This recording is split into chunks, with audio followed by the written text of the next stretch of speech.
Howdy, welcome back to our channel.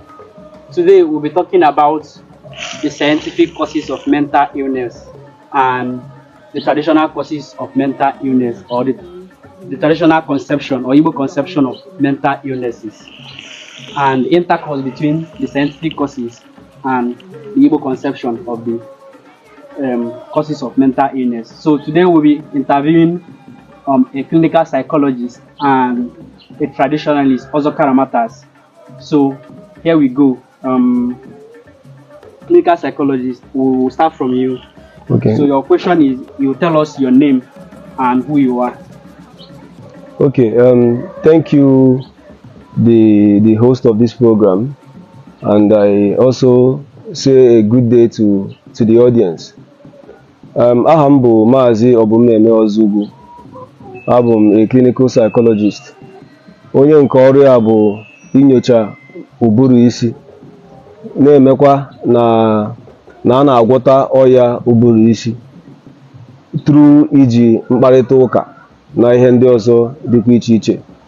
Ana m arụ ọrụ na Mahadum Enugu Steeti a na-akpọ Enugu State University of Science and Technology na ngalaba psychiatry.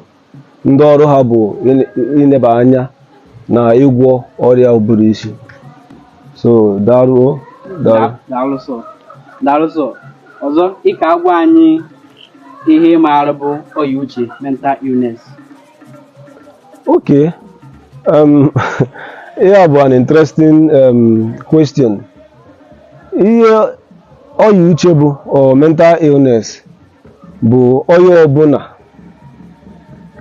na-eme affect ka mmadụ mara eche uche, ka mmadụ mara eme omume, how someone behaves, how someone thinks, how you also interpret information, and ọya ọbụla bụ ihe mere affect ọrụ ị na-arụ.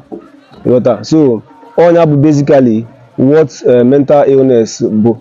And again, mental illness basically bụ ọya she from mental health, because sometimes a na-ekwu okwu maka mental health or maybe ọya ụbụrụ isi or ka mmadụ na-ekete ụbụrụ isi anya.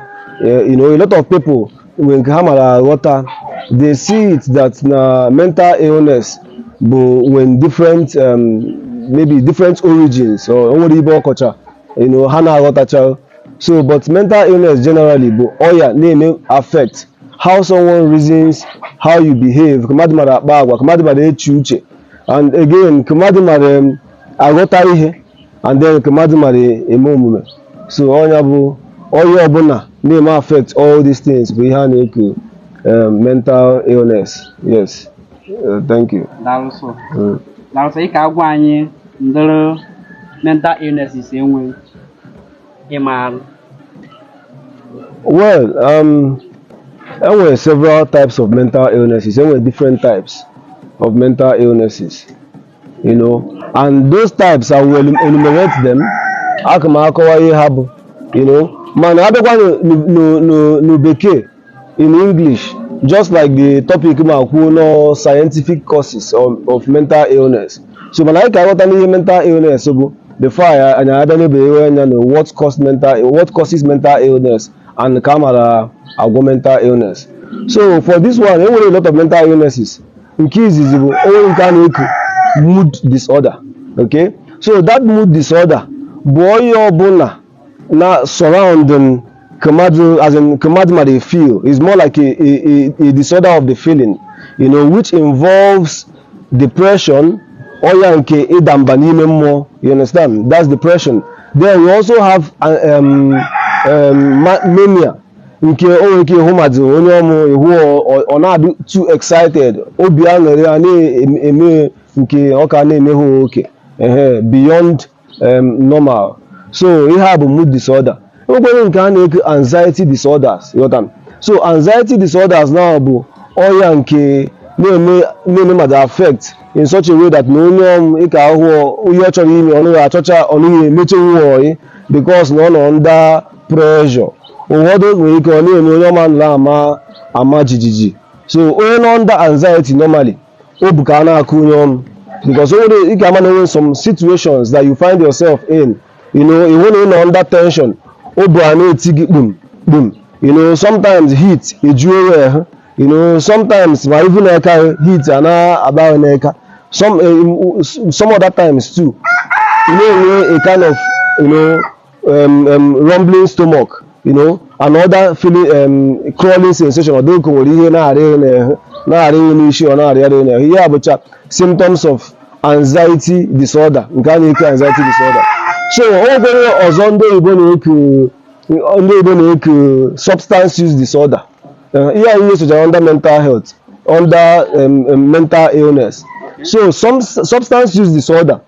Now because maybe man onwe ndị na-aṅụ ihe na-aba n'isi ma ọ mmanya na-aba n'anya ma ọ bụ ihe a na-esi esi ma ọ bụ ọgwụ doctor oyibo siri ego nwa. So all these things too na cause nke a na-eko substance use disorder, you know. Then onwe nke a na-ekwu childhood developmental disorder. Childhood developmental disorder bụ disorder nke ụmụaka. Most times ọ na-abụkarị either mgbe amụrụ nwatakịrị, you understand. Ụfọdụ ndị be anyị na-eke imbecile, ihe a bụcha enwere nke a na-eke autism or autism spectrum disorders, enwere nke a na-eke ADHD, attention deficit hyperactive disorder. Nye na-eme mmadụ ịtụkwukwere, you pay attention, and you concentrate on one thing, you understand. You see that person jumping from one activity or the other. Or when a child not in a classroom setting, you can hold the child, you know, only in one place. Even to pay attention, listening to teachers, the child won't do such a thing. Who are now jumping, not a pen on or join a board, another board or the one on the desk and all that. So we also have the one we call psychotic disorders. Example of that one was schizophrenia. And schizophrenia bụ nke anyị mara, so I know why ndị Igbo na echo, or we call it error. Error na aymat, because that one actually it affects the way you reason, it also affects your behavior. And so you sometimes the person, if one will be acting in a way that maybe among what you know, sometimes you know withdrawn. If you are not or anybody, and that disorder too affects one's appearance. If you know how the person looks, you know, open somebody they very, very neat. All of a sudden you see that person, he change. Now it's very unkempt. Now they're very dirty. If you hear my issue, you know, sometimes if the hair will be overgrown and all that. So we can have psychotic disorder. And we have several other disorders. In fact, there was the eating disorder. Disorder in reading, you understand? Which some people, when can about bulimia nervosa, when can about anorexia nervosa. So you can anorexia nervosa, if somebody on our go. You understand? The essence of equal because now what you maintain a particular body shape. Even though that one had hope predominant na Igbo culture, you know, Igbo society. And then another one because that bulimia nervosa, the one I mentioned. So bulimia nervosa and carbo, you got somebody or the person will keep eating that food. Do you understand? So when I only child did you for or bani mono. That's crazy. Yes, yeah, it's of course it's crazy. So that is why we call it a kind of mental disorder. Do you understand? So we have several other mental disorders, all the too many, you understand? But Imana, just like we have a very limited time in this episode, or maybe in subsequent episode, I get cool down. Can we kill water chai one after the other? Because in one day, and this is an orientation in the because some of all those things there were misconceptions about them. One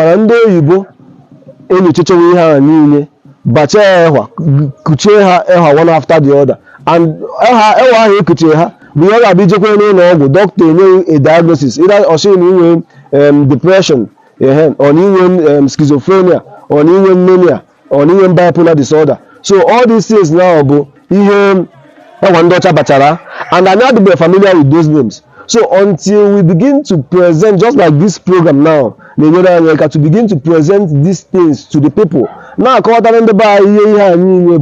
that you a particular challenge, you understand? Instead of EJ, it confused.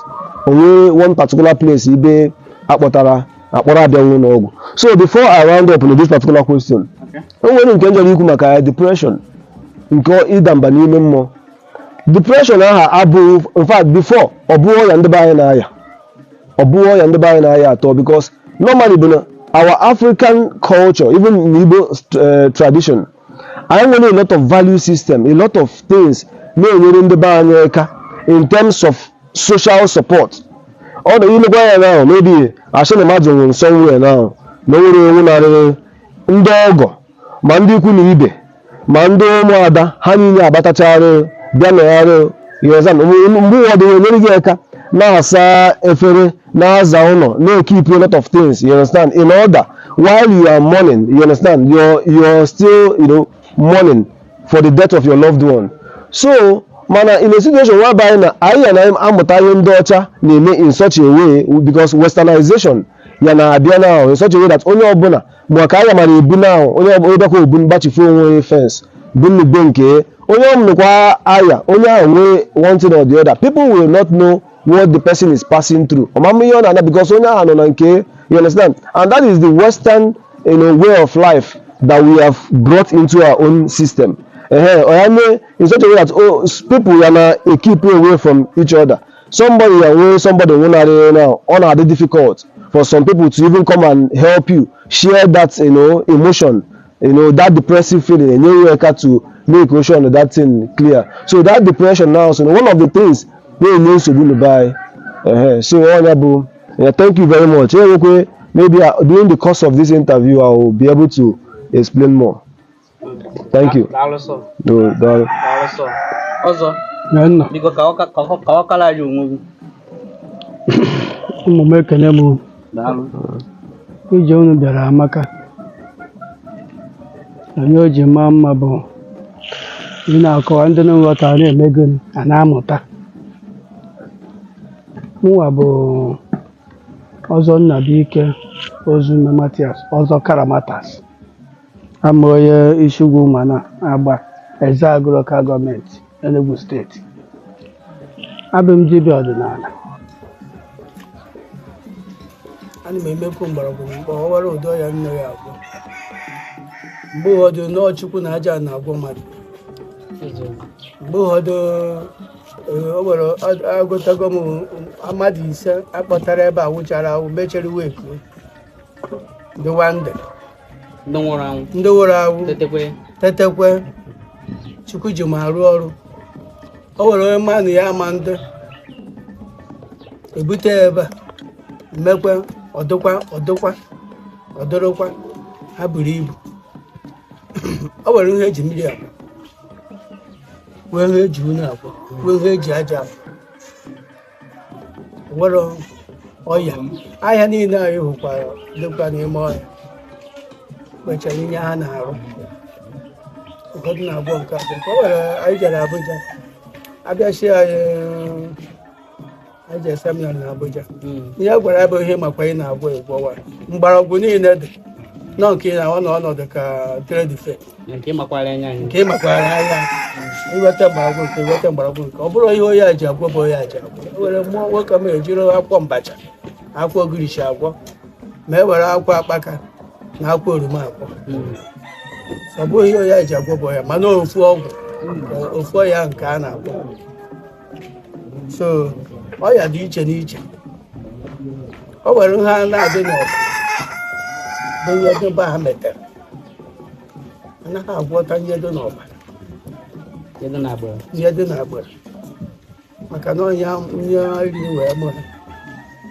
O nwere ọ bụ nha onye metere, ihe o jiri aka mete, wee nha ọ bụ nha onye omeri n'ọnụ.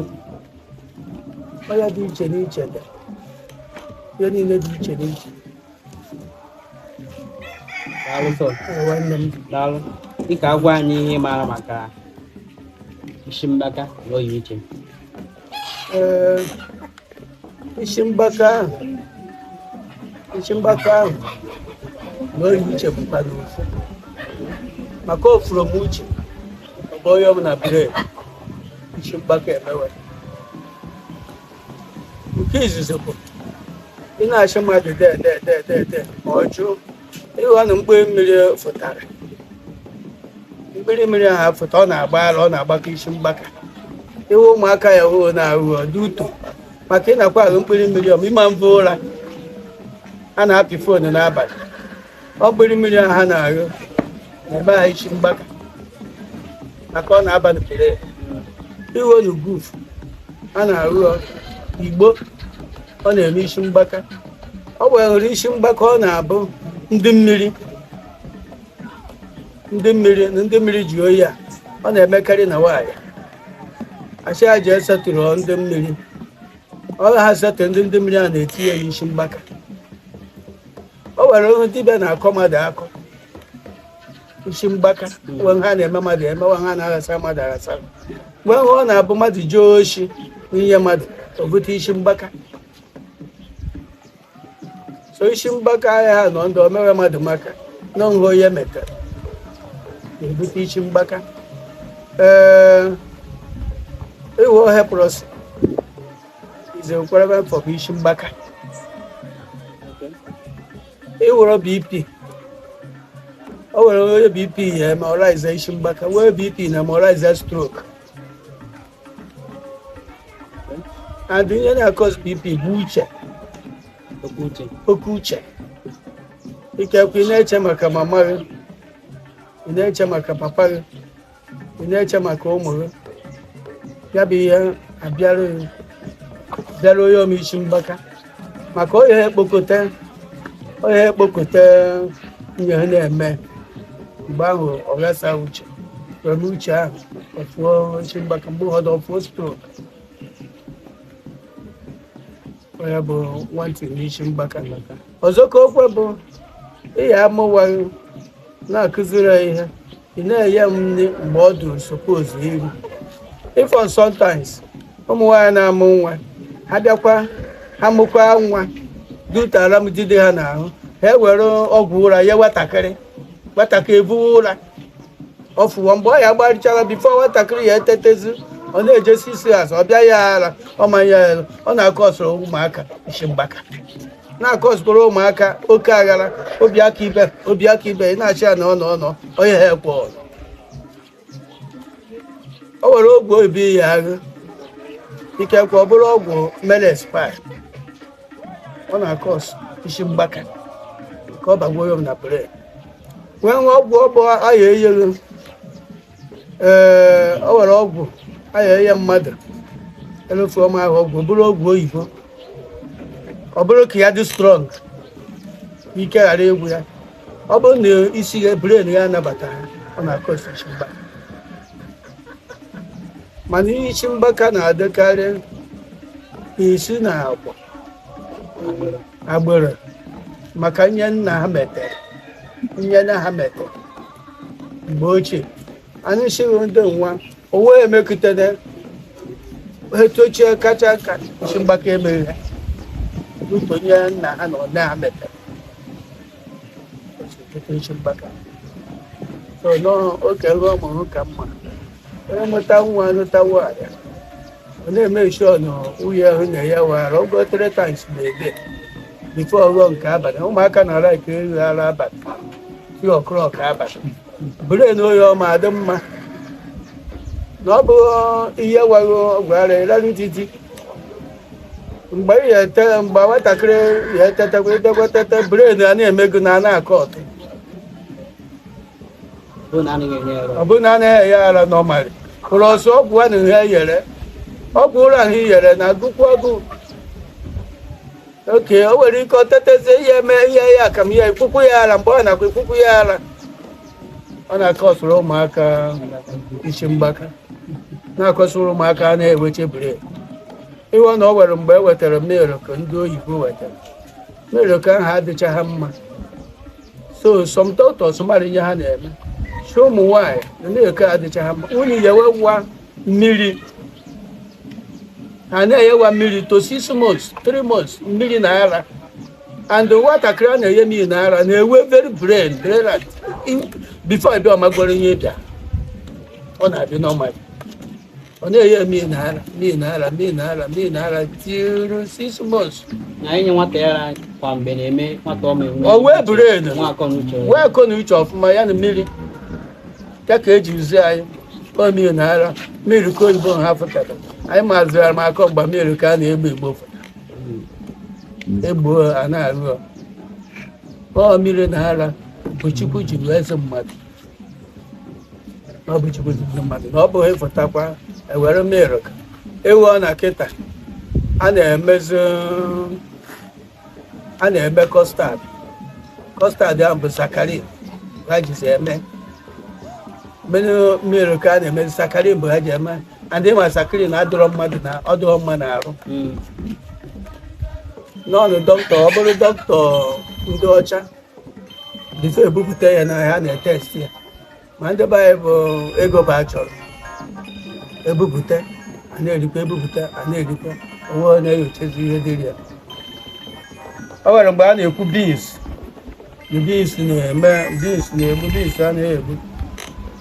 na-egbu kemikal a na-eji echekwa reserve asacha ha ọfụma ọ ya butere beans na-egbu iwere hot a na-ahụ kemgbe onye ihe eji echekwa ozu wụrụ ahụ na-eme ozu dry ọ bụ ahụ jizi eme hot ịpa ihu ugbo na hot ịmanụ ọka na oribo ọ bụ ọgụdekwa ọkwa isi n'aja ọ na-aya moto atịghị ya n'ihu ọtịa gị ya n'azụ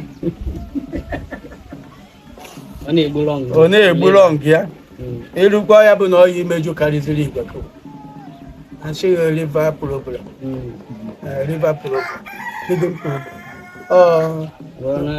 ihe aghịta n'ọnụ ihe erite n'ọnụ mana ọ bụrụ mgbagbo ahụ before mmadụ ya awụ I could remember my papa m a na-ebugheri ya n'ụwa niile mgbe ahụ anyị dị ụmụaka ọ dị more than 200 years before war.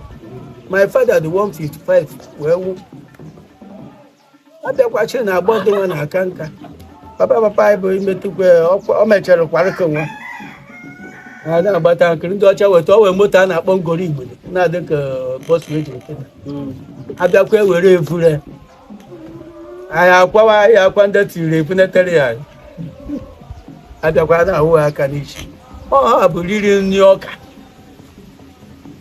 iwe ose ma na-ese osoma na-eweta kịta bụ akpị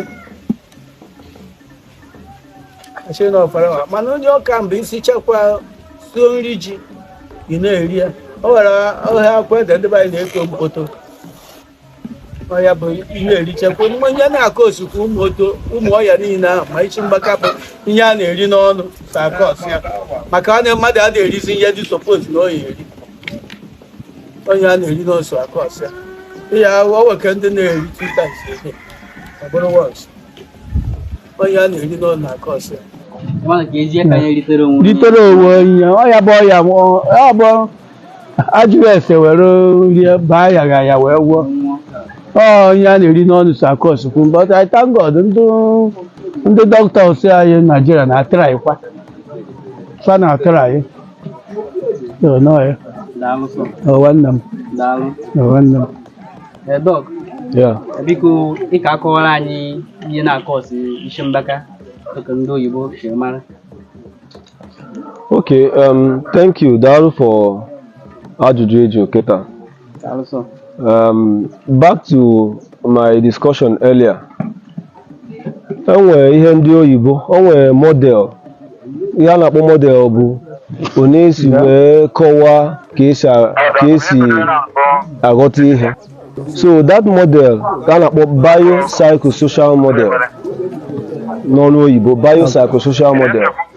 Bio ebe ahụ ihe ọ pụtara bụ biological. And then ihe ọ na-achịkọrọ anyị bụ na isi mgbaka ọya ụbụrụ isi were biological causes. You understand what I mean? So o nwere biological causes. So biological causes in the sense that na nke izizi bụ gene, just like nna anyị kwuru before, ihe dị n'agbụrụ, you understand, gene, genetics. So aside from gene, enwekwa another one bụkwa ihe a na-akpọ neurotransmitters. You understand? Neurotransmitter, all the know ka chemical, all chemical dị n'ahụ mmadụ. And then enwere hormones and other neurotransmitters. So all these hormones and chemicals bụ ihe na-adị responsible. Ọ na-enyere aka for growth, mmadụ ito eto.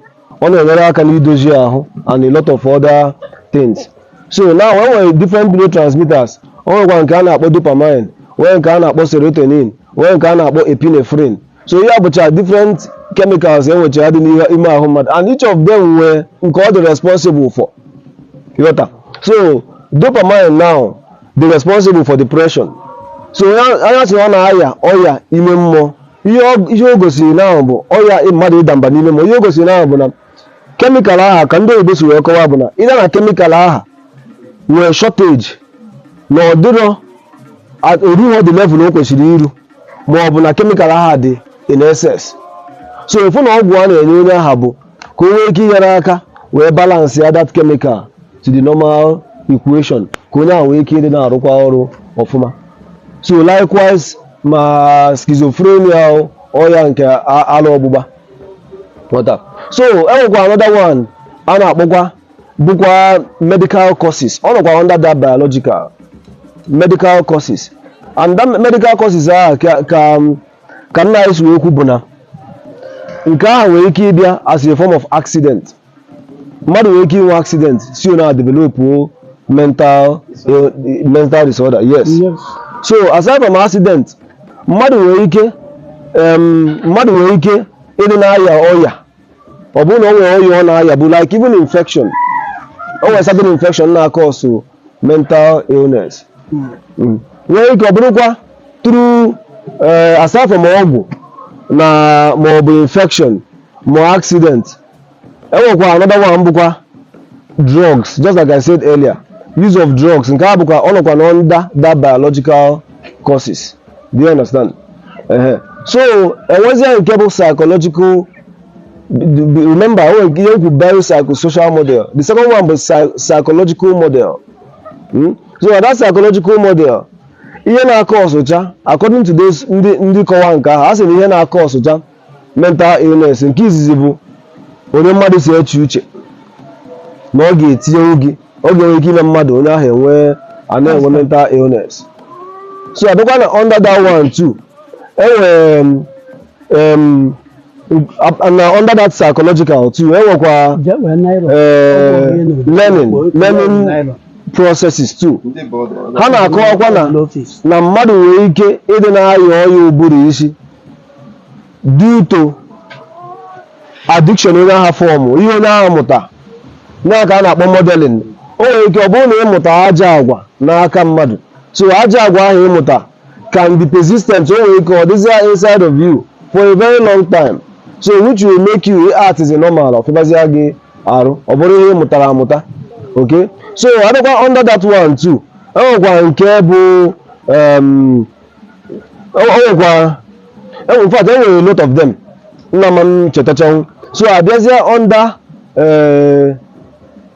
social model, a na-enwe family issues, either breaking communication na family, because enwere family na-ada aghọtacha onwe ha ọfụma, and family a na-enwe ha nghọta ihe na-ada aga ọfụma, the possibility na o nwere ike cause members of that family problem dị very high.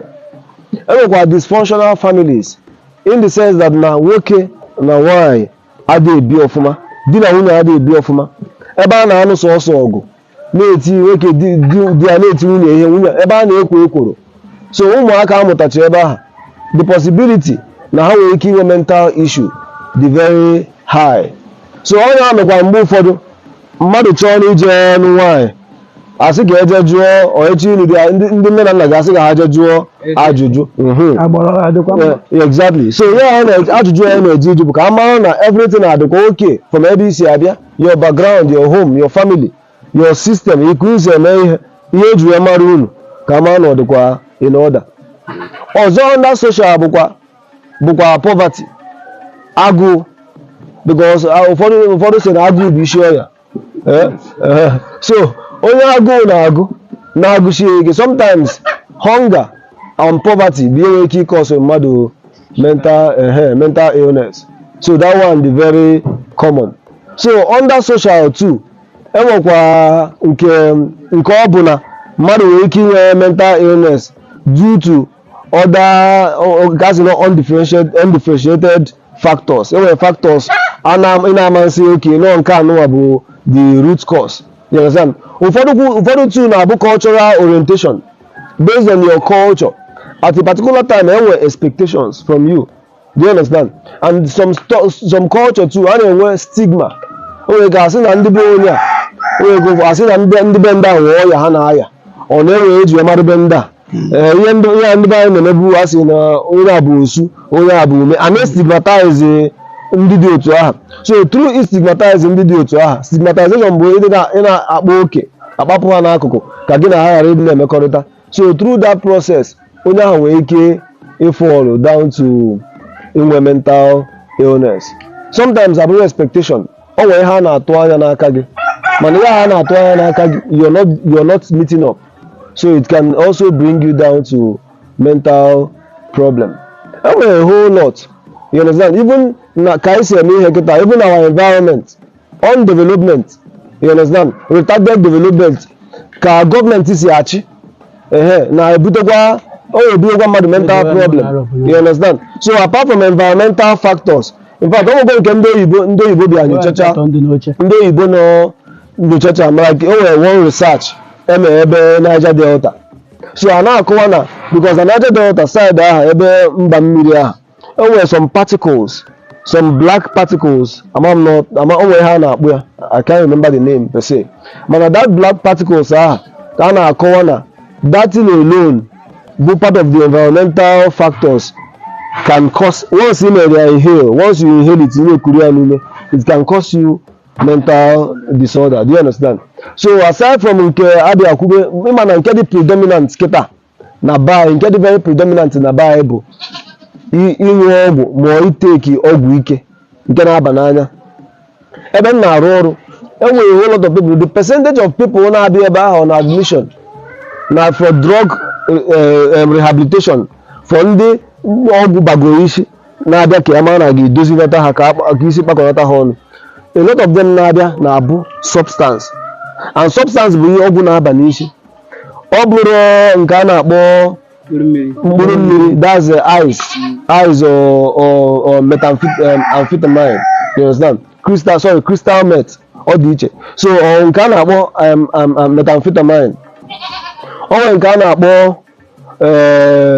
na-akpọ Colorado, asụ na Colos ka a na-akpọ ya. Nke ahụ adịgo common because mụ na-agwa ha sef na for ichi ịgbara nke tata immediately take that one Colorado, ọ dị egbu oge n'ọsọsọ ofu mmiri inweta onwe gị, gị na adịtị na-emebezi ya na ọmụ nwetazigbo onwe gị ekwubezi ya. So Colos ahụ for first experience, first testing, just a na-akpọ ya first drag. So ofu ị ga-adọrọ ya once ọ dọrọ ya abụọ, ọ bụrụ na ị dọrọ ya once, ọ bụrụ na ị kwesịrị ịgbara 48 hours, ị dọrịzi ya abụọ ma na ị ga-adọbụ kwa 48 hours. So by the time ị sezi one wrap, secha one wrap sọsọ ya, oge before brain ga-anachitezi back to normal, ịma na ọ na-adị difficult.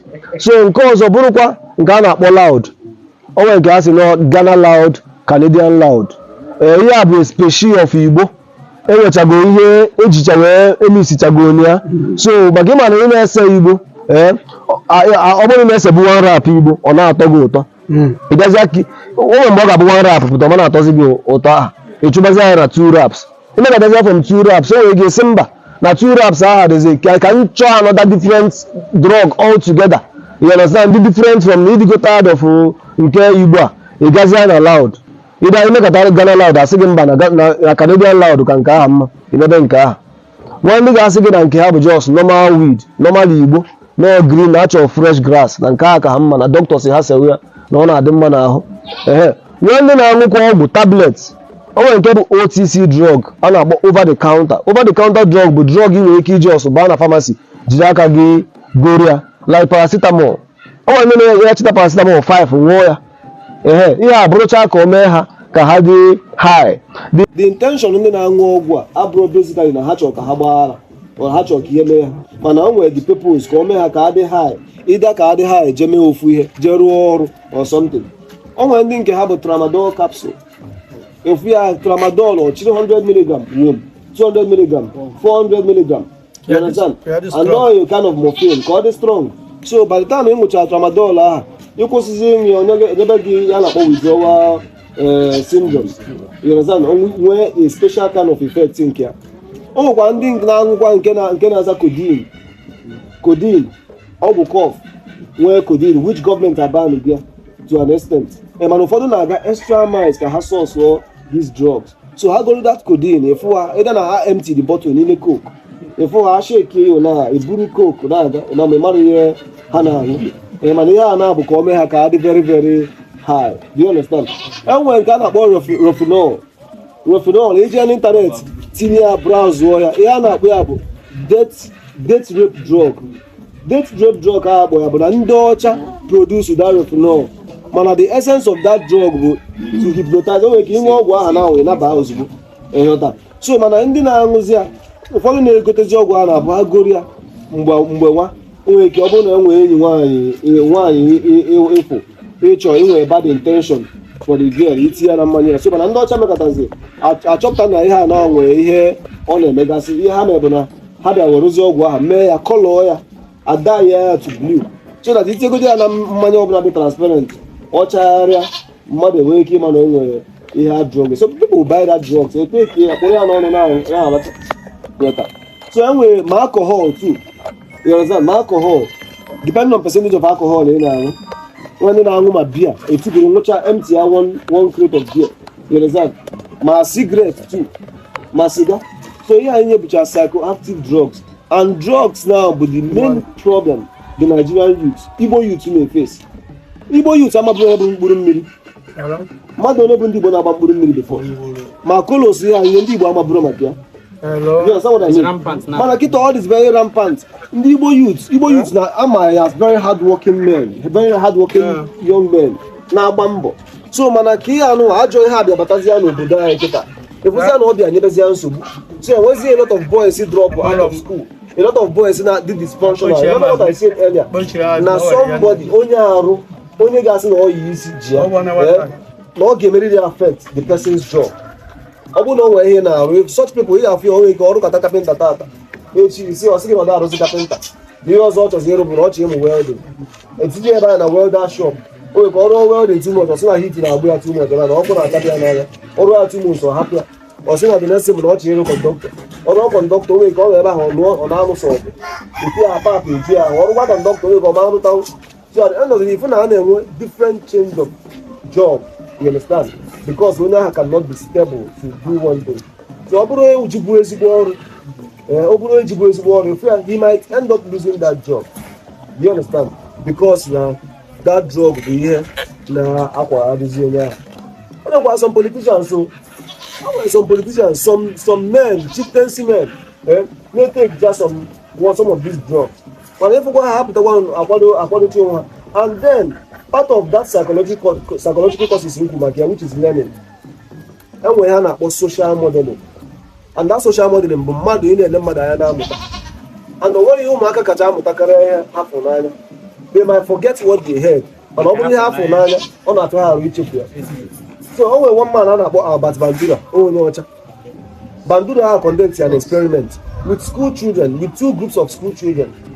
And the essence of that experiment is how that social modeling works.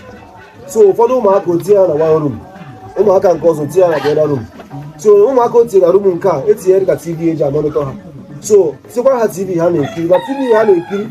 somebody just but worry as in full somebody but a future toys there or worry toys.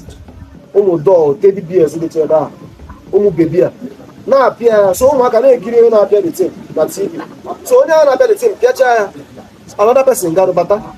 Where were you the where reward you as for thank you we honor. Umaka where you the team. So na the other room now umaka kiripo that same thing. But when you get better zen ya kebazi onye obara nwa heta. When you get player toy heta kebazi onye ka heta.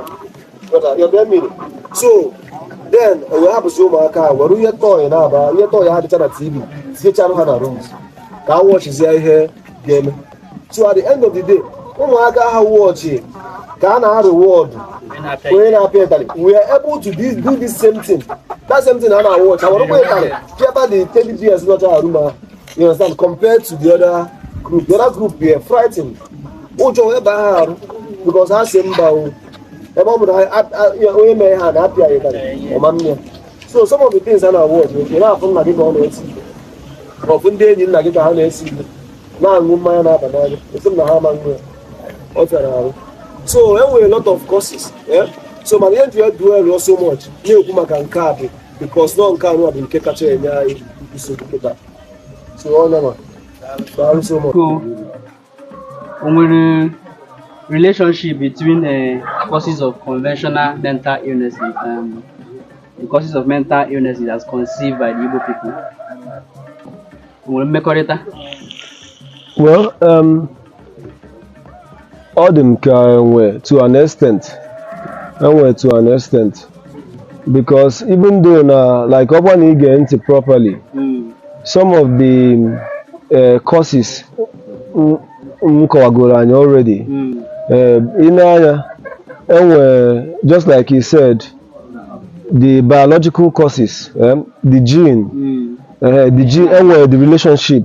You understand? Because any gene, both traditionally and exactly. So gene is gene. So aside from gene, then there are other social factors too. You understand? Social factors like stigma. You understand? Cultural factors, but cultural factor. You understand? So it's more like most of the cultural factors like discrimination. Stigma, and all those ones is all the obtainable, all cause of mental illness, which is domiciled and can be found in a cultural context, yes, and also which has been acknowledged by the elite too. You understand? Now, interplay or relationship between the both. So there are so many of them. Although now I have heard some people asking agwu or asking agwu na akpọ mmadụ or asking that agwu alone they all also the thing because to me some people Africa somebody's behave sometimes asking onye adịka agwu ejia asị na agwụ ejia or asị maybe na onwe ihe mara or something. So mana aside from all those ones like nke agwụ aha it's a different belief. The only thing that there was similarity in terms of the person's behavior and schizophrenia. You understand? That diagnosis of schizophrenia which involves disorganization. Oriented to time when we call home if you can good morning. You understand? We can poor judgment, and most of the poor judgment we can now we share no honorable now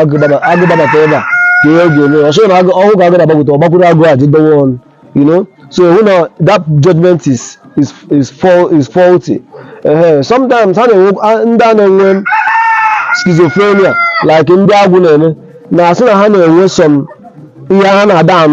message. Do you understand? Sometimes I know some peculiar messages, and those peculiar messages were hallucination per se.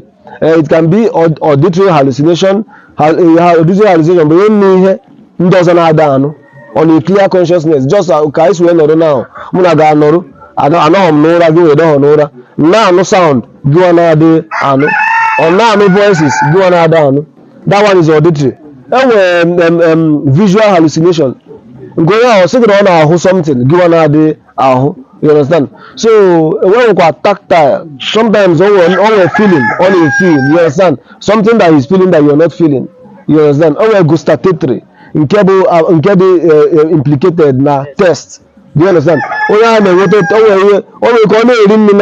beans or saying only water test rice. You understand? So that one is a part of hallucination. So that one now, we can find there some of these similarities with agwu. with agwụ mmadụ because ndị agha si na agwụ na-akpa some of them can tell you that na a na-anụ something ha nwere ka na-agwa gị na ana ka agba m ka esi egwu ya na ije hụ mmadụ ka onye ahụ gwa gị it's just like a soothsayer, you understand, ịgwa gị ihe ga-eme echi or ịgwa gị something about yourself. Exactly. So these are where I would find the similarities. Ihe jikọta ihe dị na nke a dịkwa na nke a. So again bụkwa na depression too. Cause of depression. Onye mmadụ nwụnarị maybe ọ bụrụ nwunye mmadụ ma ọ di ya ma onwe ya onye o cherish very well, you understand. So that similarity, the depression onye ahụ ga-feel feel is the same depression everywhere. Do you understand? So onye mmadụ nwụnarị mmadụ nwere ike ịnwụnarị gị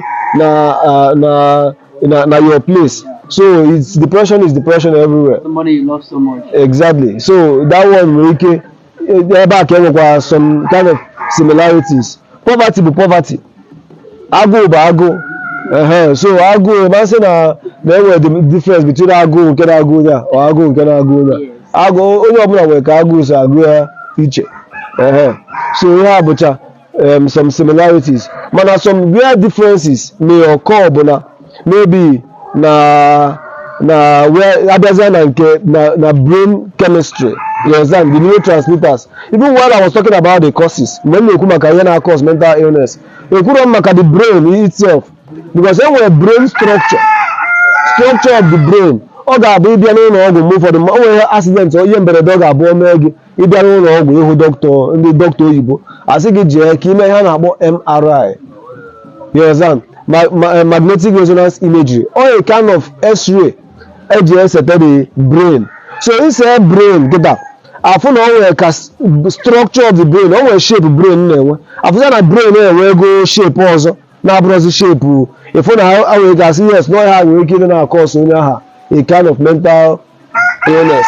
Yes, mana abịa na ndị Igbo adịghị enyocha no shape of the brain, you understand. So ha adịghị enyochakwu some other brain neurotransmitters or hormones narị ndị Igbo adịghị enyocha ihe ha niile, ịghọta. So mana adịghị in terms of beliefs, some belief or some might be similar.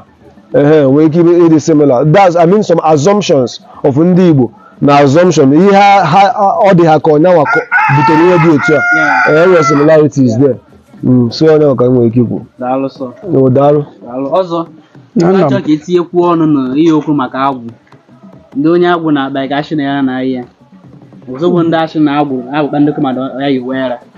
Ọ bụkwa na ọrụ ga-agwụ ya ma something like that. Ihe ọ na ndị ụka mebichara ihe niile.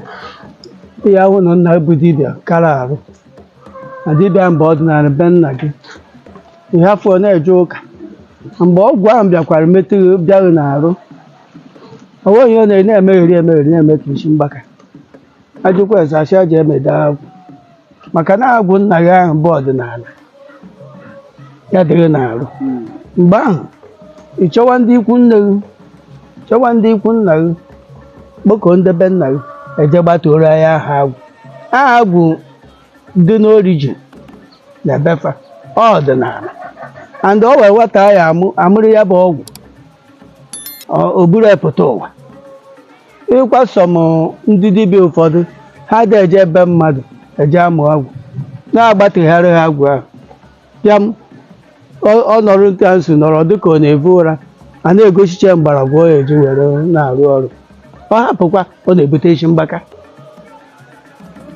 Nke na-agwọ nke ahụ bụ ejekwa medochara agwa mechara agwa o nwere nke ya agwụgwọ ọ maghịzara ọzọ isi mgbaka ahụ na ochemewe ọdịnala and isi mgbaka a na-emekwu ndị mmadụ ịma na ọ nwere mgbọrọgwụ na-eme ihe mgbọrọgwụ ahụ nkịta ihe mmadụ ọghọ kịta onye eru 30 minutes ovuwe ụra ọ ya bụ eji agwọ isi mgbaka. Onye mvuokwu ụra week ruo ya ọmadị strong maka onye ọrụ ọbụla na-adị very strong iji dekwe ọkwatụrụ mana ọrụkwa ya bụ ọgwụ ọdị week ọ pịatuo ya mana ọ bụkwa na ya ọgwụ anyị chọwa nne na ibute ebezin rice orikpo ibute ebe zuru ji orikpo. So akwụkwọ na ọgwụ ihe a na-eko bụ akwụkwọ na ọgwụ mgbọrọgwụ ndị ọ mara ama ọ makwa gị ịma na emechara gbatucha ọgwụ rucha ọgwụ gbatuo ya edo mma ọ na-anọdụ ka ndị mmiri agwụ ndị mmiri bụ ndị ahụ bụ ụmụ abụọ na-emekarị ụmụ nwaanyị jee setụrụche ndị mmiri ji mmiri ha ọdụ mma mana ọ jụkwa mgbe ahụ ọ na-eme nwaanyị agbamakwụna ọ na-eme nwaanyị isi mgbaka mana isetụrụ ha mmụọ mmiri ahụ pịam ọ dịwa mma. So ọ bụ ihe dị n'agwụ. Agwụ bụ ịgbatụkwere onye agwụ mara ọ na-ama ama mana ịmagwo ndị mekaniki amaghị machara ndị ala o nwere onye ọ na-abụ dibịa dị ego dibịa dị ego ọ ya ghara ihe chi ekere akara aka o jee eme ihe emewe dibịa o jee bute arụsị butewe nke a gbuo mmadụ ndị nke a na-ebute na mbụ ndị igbo mmadụ ihe ọjọọ ọ ya bụ ndị dibịa ọ na-abụ ha ya mụta 10 mụta 20 ma ha wụhụkwa ezinụlọ ahụ echi because of na onye ahụ mere ihe ọjọọ mgbe ịhụkwarụ ihe debe ahụ emego ya revenge ịkwa a lot of dibịa ha butere ike ọ na-arụ ụlọ elu arụ ụlọ ala eme ihe niile agbakọta ebe niile ị na-achị ha mana dibịa bụ dibịa ifo iwụwa ihe o mefutara dibịa ọdịnala olesi na ọmadụ bịa mere ya ọ bụ ego ohu ya adị ihe ha na-akpa akwụkwọ na onye na-eme ka onye agwụ ji agwụ ahịa ekwe ya ma ugwu o ji eme ya bụ ihe maka na ọya bụ agwụ ọdịnala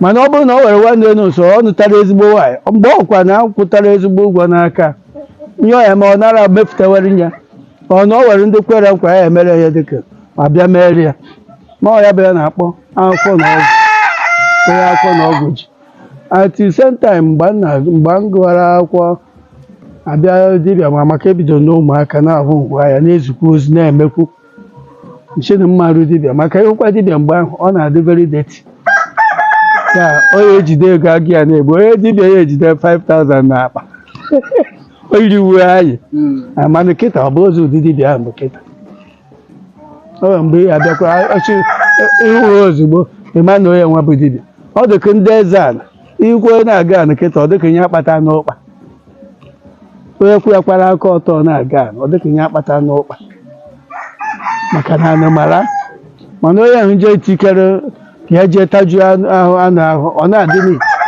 and onye ọma ya agọta anụ ahụ aka ọ pịa ya ma arụsị na-egbu onye na-agụ and ịbịakwa na anụ kịta arụsị na anụ dị iche ewere aja anụ ka arụsị pawa because arụsị kwụ aja n'elu ọ ya bụ na etokwa mmadụ arụsị kịta o jee na aja na onye tere ya sị ya na eme ọcha ka edozigbodo ma o jee aja anụ ha ama nkwa ya gbuo ya etere olesi na ekpechekwa ya na aja so ọ na ọnụ dịka ọgwụ akwụkwọ na ọgwụ bụ onye agwụ makwarụ na agwụ na-ayị ala ajekwa ịrụ ọrịa agwụ gbatuoro agwụ ahụ na ịmanye dị APC ọ dịkedo before a na-egbu ejima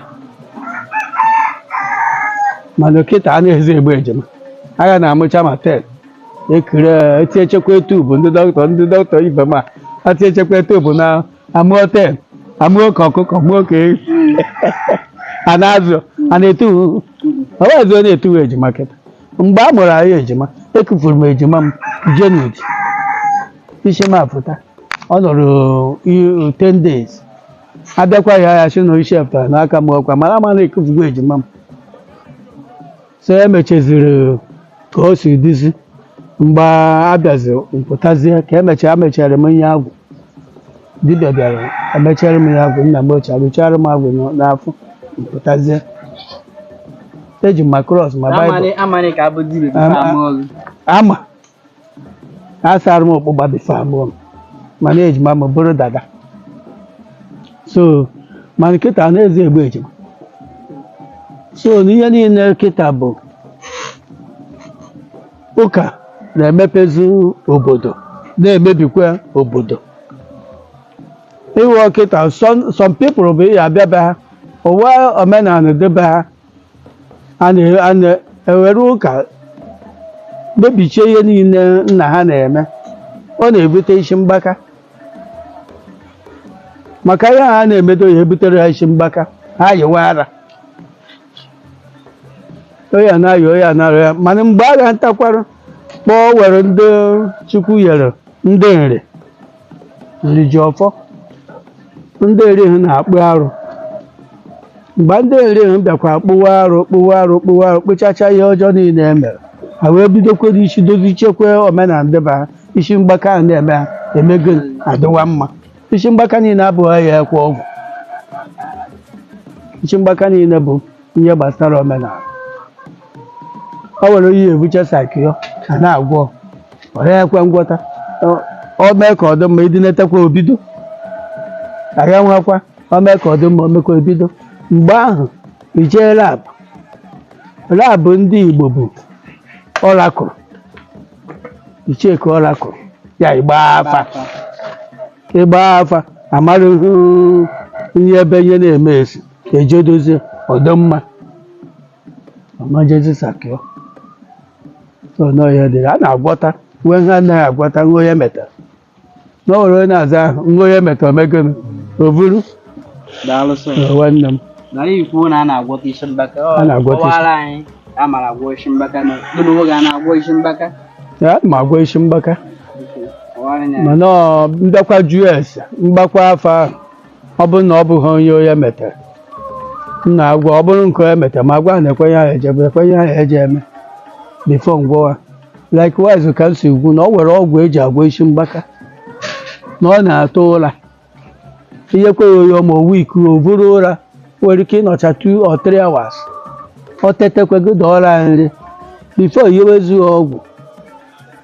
ọgwụ ahụ niile natakwa iyewezughị ọgwụ ahụ niile natakwa ikpuo ya isi ọsa arụ isi mgbaka ana mgbe ahụ o mewe ka mmadụ daalụ sọ Ah, daalụ nwanne m Doc, ị ka agwaghị anyị ka a mara agwọ isi mgbaka scientifically ndị ekwe mara agwọ isi mgbaka. Okay, daalụ. Thank you. Ideally, onye ọbụla nwee mental issue or mental problem ma ọ bụ nke isi mgbaka ma ọ bụ nke any other type, ọ na-abụ akpọrọ onye ahụ bịa n'ụlọ ọgwụ. Enwere dipatmentị na-ahụ maka ndị nke ahụ, like ebe nke m na-arụ ọrụ bụ na Mahadum Enugu steeti nke Teaching Hospital dị na Park Lane. Ịkpọrọ mmadụ bịa ebe ahụ, dọkịta ọbụla ị hụrụ ebe ahụ ga-refe onye ahụ to ngalaba ndị psychia ka afụ ya. So afụcha onye ahụ, mgbe a na-afụ onye ahụ ka a ga-eme ihe a na-akpọ assessment. Mana unit nke m, because abịa na psychiatric department, enwere ndị psychologist, clinical psychologist, nwee ndị psychiatrist. So na our own unit side na ngalaba nke anyị, ihe anyị na-arụ bụ na anyị ga-enyocha onye ahụ akpọtara anyị ka anyị mara ihe bụ, ka anyị mara ụdị ọya nke o nwere o bu wee bịa. So anyị nyochacha ya wee chọpụta nke ahụ.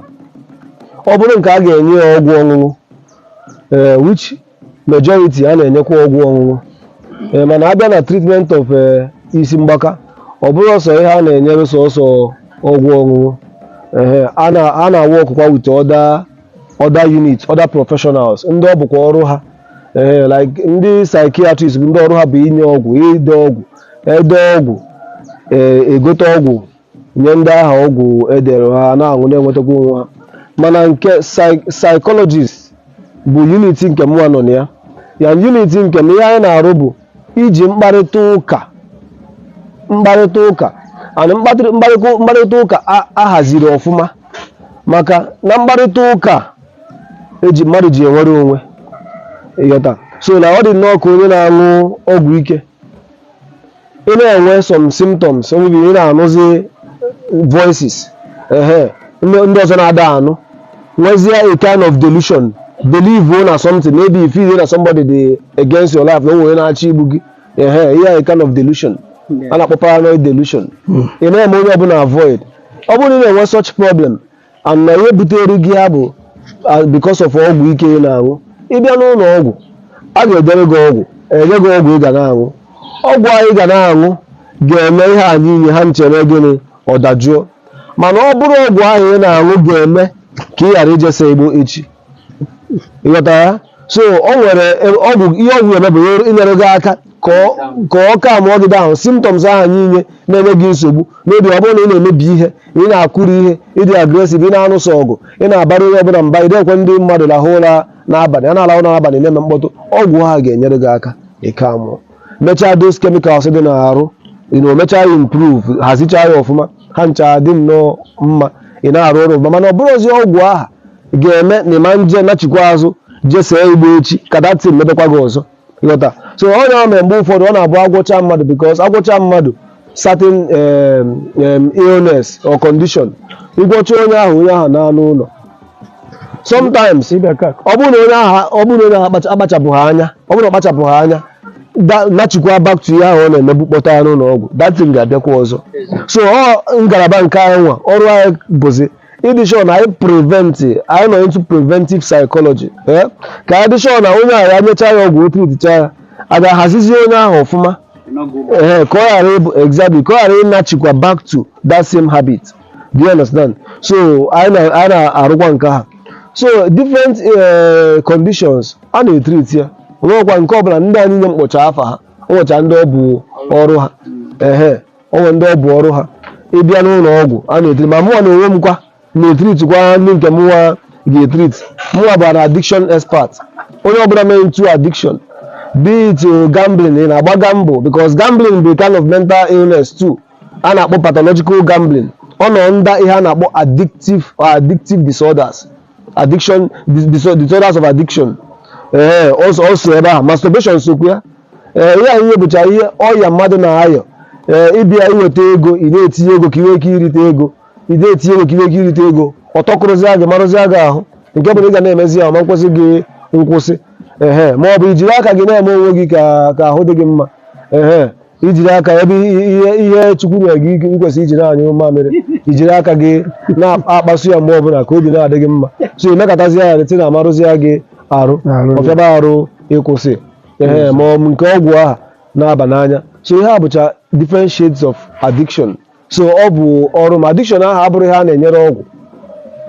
Ọ bụrụ ihe ị ga-enyere mmadụ ọgwụ, esi na enwe ọgwụ ọ ga-abụ ịṅụọ ịma na-agbasiga mbụ, ọgwụ ọ ga-abụ ịṅụọ kịta ịma na-esesi igbo. So nke a nọzi within our own jurisdiction. So ịbịa anyị mechaa ga assess marụ your capability, na assess your personality. Onye a na-akpọ personality, njirimara eji mụpụta gị, njirimara eji mụpụta gị ole isi eme omume. So personality gị ga-egosi onye ịbụ ka isi eme. So anọ ka isi eme ga-egosi ka ị ga-esi wee respond to treatment na-azọwa gị ndụ. Onye a ga-egosikwa agwakwa anyị ụdị treatment a ga-enyekwa gị ka e nwee ike ịgwọta onye ahụ ọfụma. So treatment dị, ọ dị. So ọ ka mma ndị be anyị, mana ọ na-adịkwa mma treatment na-arụkwa ọrụ for onye kwetara na ọ ga-arụrụ ya ọrụ. Because ị na-aṅụ ọgwụ gị, a na-enye gị ọgwụ a na ibelive na ọgwụ a ya na-enye gị nwere ihe ọ ga-emetere gị. N'ikpeazụ nwere ihe ọgwụ a ga-emetere gị. Because onye aka ndị ndị oyibo si enwe ha na-akpọ drug adherence. Drug mmadụ ịdị na-aṅụchite ọgwụ ya anya, and mmadụ ịṅụchite ọgwụ ya anya bụ ebelive na ọgwụ aha ga-agwọta ya. Because ọ bụrụ na ibelive na ọgwụ a ga-agwọta gị, enye gị ọgwụ ihe gị agwọtacha gị n'ụlọ ọgwụ, nye gị ọgwụ sị gị ịnaruo gị ṅụbazie ọgwụ a na ịnaruo ije ụka kpee ekpere si na Chukwu mmụọ nsọ agwago gị na gị dosa ọgwụ a n'akụkụ na ihe na-eme gị adịgo gị mma. Mgbe anyị were ọgwụ tụsa n'akụkụ na-emekwa ihe bụ obi gị, ọma nta aka datin eme gịnị, ọ nachitekwa azụ ọzọ. Because na brain anyị na-afọ onwe ya na-akpọ brain cells. Cell ọbụla ị na-aṅụ igbo na-aṅụ, inwekwa problem na brain, cell ọbụla ọ dameji ọ da multiply, ọ da accure. So ị nọ na 100% o wee dameji 1%, ihe nwezi bụ 99.4. So emekata ọ na-adameji ti mgbe ọ dameji 50% afọ, iji 50% na ome operate. Ọ na nweghị imekata na brain ka ime ya ka ọ na-echekwa back to 100%, every damage go 50% of the cells dị na your brain. Ị na-afụ gị. So onye bụ ka o ji dị oke mkpa na-abịa na treatment. Ọ bụrụ na your belief bụ na ihe a ga-enyere gị aka, o nwere ndị na-ebelieve kwa ma before ọtụtụ ndị mmadụ abịa n'ụlọ ọgwụ ọtụtụ n'ime ha nwere ike ọ bụrụ na ha agaghị ebe dị iche iche jee chọba ọgwụgwọ nsọ ọgwụgwọ ọya ha agachazi ebe dị iche iche ọ bụrụzi a na dete na afọ na ọda adakọ before abịabazi ya n'ụlọ ọgwụ mana ọ dị mma onye ọbụla ịbịaba onwe ihe dị aṅa ga-eme gị ịbịaba n'ụlọ ọgwụ jụọ ese bịkọs onye ọbụla enweghị ebe nke etinye ya specialize ka o nwee ike isi etu a na-enyere ndị mmadụ aka so ekere m onye nhazi this program na ọ dị mma na ọ bụrụ na anyị ga-akọntinu kwa na-eme ihe a ka anyị si emechaa nke ihe omume nke izizi a ọ bụkwa na a ga na-emekwu ya ọ dịkwa eme ya so ka e nwee ike ịdị na-atụsa ozi anyị nye ka ọ na-aga ebe niile ndị Igbo nọ ka ndị Igbo nwee ike ị na-apụta na-aghọtakwa ihe na-edochaghị ha anya so ọ ga-enyere anyị inye aka so ka afụ na ọya na-anakwa mana ọ gwara ọtụtụ ihe ọzọ mmadụ nwere ike ime apart from treatment a na-enye like nna anyị kwuburu na mmadụ na-eji aka eri mmadụ nwere ike ihe mmadụ ritere n'ọnụ nwere ike ịkọsụkwu ya mental problem ị na-aṅụ ọgwụ ọnụ ka o si ba gị ị na-aṅụ mmanya ọnụ ka o si aba ịghọta so ọ nwekwara ụfọdụ nri dịgasị iche iche na-adị mma na mmadụ ga na-eri ihe ọzọ a na-akpọkwa exercise dị mma ịnọkọta ị na-emegharị arụ ijekwa exercise gbatịpụ ọkpa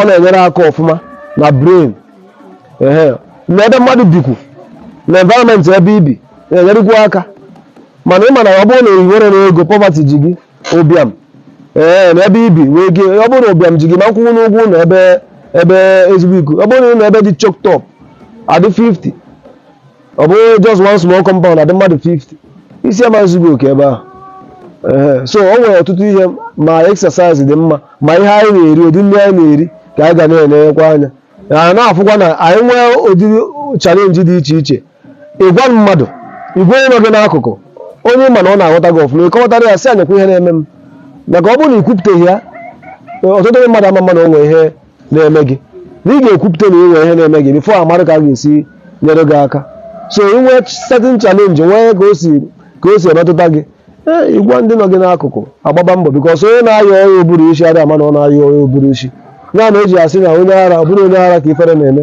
na onye ifere na-eme bụ nwanne onye ara so ọnya bụ ihe dị ebe ahụ darụ sao darụ iji chịkọta ọzọ ịka agwa anyị ihe ndị mmadụ ka emewe ka a gbanarị ọya uche n'isi mgbaka ndị ọ ji bụkwara ndị Igbo mekwe ma onye ọbụla mekwe ọ chaara ọya isi mgbaka ekene m unu kene ndị na-ege anyị ntị n'ọnụ kenekwa dọkịta m na-anọ kene unu wa mere the program ọfụma ihe a ga na-eme na-ebidogoro from nne na nna ka anyị esi na-azụ ụmụ ha enyefa nri enye ha ndụmọdụ ife niile a ọ nwere nke na-esi na ayọmụkwụ friends ocheje step ọbịa na-eme ka nna ya ọ dị ka dọkịta si kwu a na-anụ nwaanyị na agbọrọ onwe na-ajụ na ha na-awụ owu ike agbọrọ onwe ha na-agba akwụna agbọrọ onwe na-eme poison agbọrọ onwe na-ezu oshi maka ọ bụrụ na famili ya dị ezu oshi wee jee nụta nwaanyị bụ famili na-ezu oshi izuo ya famili ahụ izotekwa oshi ebe ọ bụrụ na famili nwa na-eme nshi agbọrọ adị eme nshi ije nụta nwaanyị rie izotekwa nshi ọ bụrụ na ndị na-ezu oshi ọ ndị na-agba akwụna amaghị famili a na-agba akwụna iwee jee zote eri ọ bụrụ na papa anaghị agba ma mama a na-agba iwee jee nụta nwa mama ahụ ma a na-emetakwa agba akwụna ọ famili nne na nna na-eme ka udo na-adị na famili nne na nna na-eme ka udo ya dị iche n'iche agha na-adọ bifo ndị ọcha na mbataghị anaghị eyi akwa onye ukpoko ihe were onye a na-akpọ akwarị ha bụ itotekwa iwe ọgọdọ ekeche makwụ ya akwari ha mba a na-eyi megide ndị ọcha bata chịtawa akwa ụfọdụ eje bachata ihe ebenebe medochie mara ọ were akpụ a na-akpọ ebenebe ụfọdụ eje o were akwụkwọ a na-akpọ uhuru eji eme ihe ma ezichekwa edo onimi eji eme ihe ma ụfọdụ anụ je weta egbe ya n'ukwu oyibo bịara mewezie ihe niile chakazie wee yiwe akwa gwowe mmiri advice m na-enye bụ nne na nna zụọ ọwa ha ọfụma ịzụ ọwa ha ọfụma 1 fooding 2 o sowe ịnụ like ịkọshọn ọ webata okwu n'ụlọ ọ bụrụ so ozu ka a na-agbazu olu a na-agbazu mmadụ ndụ olu achọghị ka gị na uwe oyi nwa soro uwe oyi nwa adịghị mma ịghọ na o nwere agbọrọ na-echi ọzọ wee agbọrọ na-echi ọzọ agbọrọ na-echi ọzọ bụ ndị the family gburu ọzọ maybe not their father or their father gburu ọzọ because of na ha gburu ọzọ o nweghị ka ọzọ ka ha chikwa ọzọ na family ha onye ọbụla malite anya ya echi ọzọ megịnụ ọwụrụ onye bụ ịma ngwuo niile o nwere ngwuo na-echi ọzọ ọfụma ọfụma nwee ngwuo na-echi ọzọ mana ije cheko ngwuo na-echi ọzọ mana o nwere agbọ ha mere ihe ọjọọ megidere ọzọ na ọ bụrụ na ọzọ adịkwa mma na befa and ọkachi nchịchi ọzọ bụ ọkachi ntiwo so ọ bụkwa nna nọ nne na nna mana ụmụ ha ya adịwazi ka ụmụaka Igbo na-adị bidogodo nne a na-eri ọ bụ ọfite ijegote arịkwa si na ọbụwa supageti ghara nri ji ịya asịrị nwa ghara nri ọka ịya asịrị nwa ji oya eri ijegote ha na-eko ndị ha na-ekokwa na-adị ndomi ebutekwa ọ bụghị ọba eji azụ ụwa ịkwọ ọka ọ na-arụ ọ na-asị nri chi ị na-ebe ji na agbụgbo na-ebe ji na akịdị were a na-eri ọ na-avụ na-ewepụrụ ya ịbịa mbacha ịbịa ihe ọ na-ata mgbe ị na-ekwe eri odos native food onye ọmada akpa ya karịa ọya ụfọdụ bụ ihe eji egote supageti na ondomi o nwee kemikal eji kọva ha ma asachapụ ọfụma iwe na omena beans gburu nke a onye kpọrọ beans awue n'ite eshiwe agba ya mmiri gba ya mmanya tie maggi tie ose tie crayfish the chemical eji were store the system ka the beans na-arụ onye mmiri kwa ọwụrụ ma nkịta iweta beans ide mmiri sachagodo mmiri wunye ya n'ite tinye mmiri ọsụgharịa ewufuo sachaa ya ịsachaa ya sachapụ the whole chemical ishiwezikwa eri ya ọ na-egbu mmadụ so from food ka anyị eji na apatfet enye ụmụaka anyị ụmụ ọya niile dị amandezi ma ara ahụ amandezi ma BP mgbe ị na-eri ihe ahụ zuru oke BP anaghị adị ihe a na-akpọ ndị oyibo na-akpọ BP bụ ọbara mgbali elu ọbara mgbali elu ha ama ndị o nwekwara ọgwụ mana anaghị ahụ isi mgbaka ahụ ihe o ji dịwazie igwe bụ ka nne m dọkịta na ọgwụ a na-aghị aghị ya bụ o ji dịwazie igwe ọgwụ a na-aghị aghị karịrị aghụghọ nke a ihu na ibe na-aghị ma na ọya ha amaghị ahụ ije soro egwa ịghọ na ndị na ego o mebiri ụwa ihu nwata ọ na-agba arụ n'elu arụ nke ihe ha jụọ dị ka o si kpata ịma nchi gị na-abụkwa ụfụ ihu nwata ọghọgbu agadi o jegbuo n'ime ọhịa ego ọya mebichara ụwa kịta maka onye ha igburu mama n'ime ọhịa a na-achọ mama ha achọ ha ahụọ emechakwa the family mama ya bịakwa revenge ịwa na o were nwata bịa gwa m ya chọrọ ịkpata obugo 6 months chama anaghị eme anụghị m na o were onye nọ ebe a kpọọrọ je o jee Yoruba 6 months ọ kpatara ego 6 months ọ ndịgụka owe o mechata owu ngwa oke ọchụchụ na-emegoro na-evute det kịta ọ bụrụ na oke ọchịchị ahụ adụghọ det ama ndị ayaghị ayari na-eme ayaghị aya wuo.